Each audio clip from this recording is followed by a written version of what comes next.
साल 1981 मैनपुरी का दिहुली नरसंहार, 24 हत्या और 44 साल बाद इंसाफ।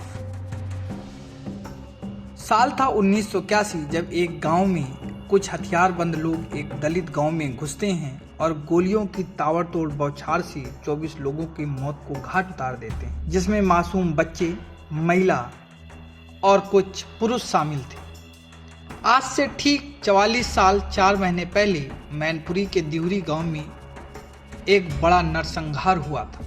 इस नरसंहार में अनुसूचित जाति के 24 लोगों की निर्मम हत्या कर दी गई थी। वहीं अब ठीक 44 साल 4 महीने के बाद न्यायालय ने अपना आदेश सुनाया है।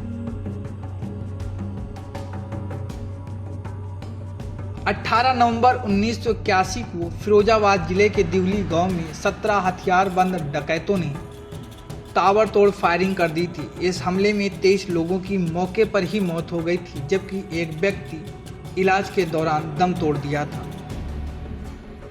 इस तरह कुल 24 दलितों की निर्मम हत्या कर दी गई थी। घटना के बाद स्थानीय निवासी लाइक सिंह की तहरीर पर मामला दर्ज किया गया था और उस तहरीर में पुलिस ने जांच में 17 डकैतों को आरोपित बनाया था, जिसमें गिरोह के सरगना संतोष सिंह और राधे श्याम भी शामिल थे। इस हत्याकांड के बाद प्रदेश की वीपी सिंह की सरकार और तत्कालीन केंद्र की इंदिरा गांधी की सरकार हिल गई थी।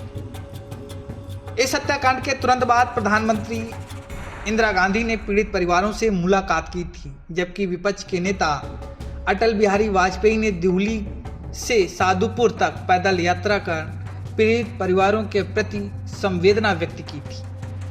44 साल बाद मिला लोगों को इंसाफ। मैनपुरी कोर्ट ने दिहुली नरसंहार मामले में 44 साल बाद 24 दलितों की हत्या को लेकर इंसाफ दिया है। कोर्ट ने इस मामले में 3 लोगों को फांसी की सजा सुनाई है, जिसमें आरोपी रामसेवक, कप्तान सिंह और रामपाल शामिल हैं।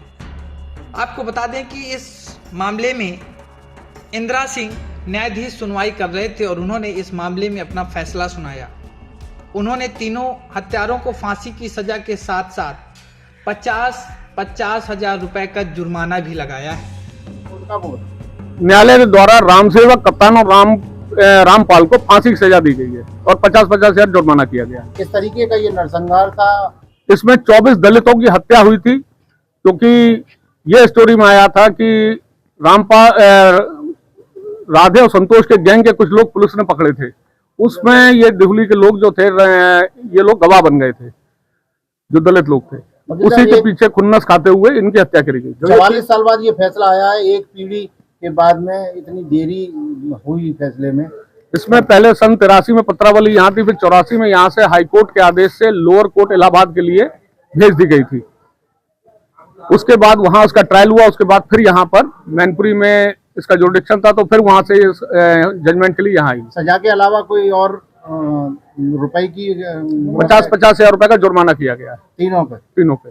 सर, ये जो आरोपी हैं तीनों, इनकी घटना में क्या पृष्ठभूमि रही? कितने लोगों को मारने में या क्या निकल के आया है? इसमें कुछ लोगों का, ये सब इकट्ठे इन लोगों ने हत्याकांड को अंजाम दिया था, सामूहिक रूप से नरसंहार किया था और कप्तान और रामसेवक के द्वारा कुछ महिलाओं को और बच्चों को मारा गया था। क्या कोर्ट के अंदर इन्होंने ये स्वीकार किया है कि इनका इस हत्याकांड में हाथ था या नहीं? इन लोगों ने ये स्वीकार नहीं किया, क्योंकि कोई अभियुक्त ये स्वीकार नहीं करता कि अपराधी स्वीकार नहीं करता है, लेकिन जब उसके खिलाफ एविडेंस आ जाती है उसी पर न्यायालय जजमेंट देता है। जिन अभियुक्तों को सजा हुई है, क्या उन्हें जो सजा मिली उन्हें उस पर कोई पछतावा है या नहीं है? पछतावा है, अभियुक्त रो रहे हैं।